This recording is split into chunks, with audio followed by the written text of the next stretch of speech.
सल्लल्लाहु अलैका या रसूल अल्लाह।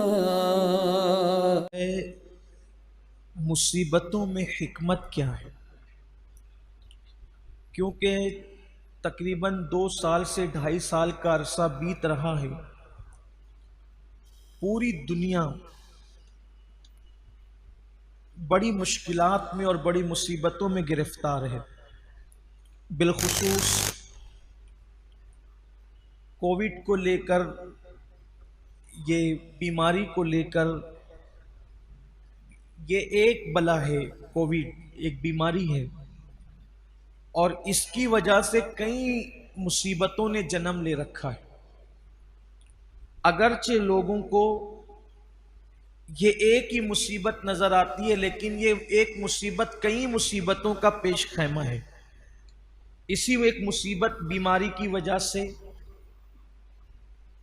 मौत के अंबार भी सामने है। इसी की वजह से भुखमरी का मामला भी सामने है। इसी की वजह से रोजी रोटी के मसाइल भी सामने हैं। इसी की वजह से खुदकुशी के मसाइल भी सामने हैं।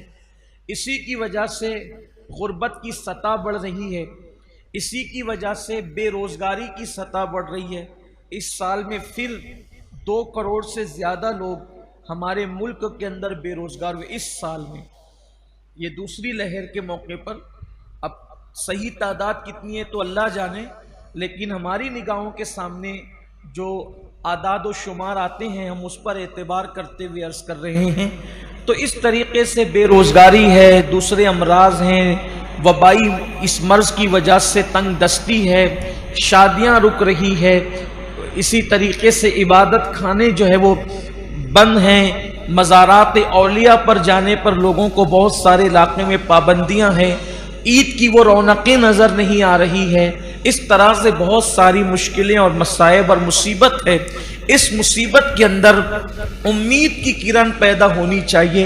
इस मुसीबत के अंदर हौसला पैदा होना चाहिए। इस मुसीबत के अंदर हिम्मत पैदा होनी चाहिए। याद रखिए, जब भी मसाइब व आलाम आते हैं तो उस वक्त तो उम्मीद की किरण अगर कोई जगमगाता है तो उस मजहब का नाम मजहब इस्लाम है।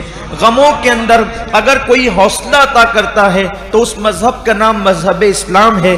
अगर कोई तालीमात जो है बुझे हुए दिलों को खिलती हुई कलियां बनाती है तो उस तालीम का नाम तालीमात मुस्तफ़ा जाने रहमत है।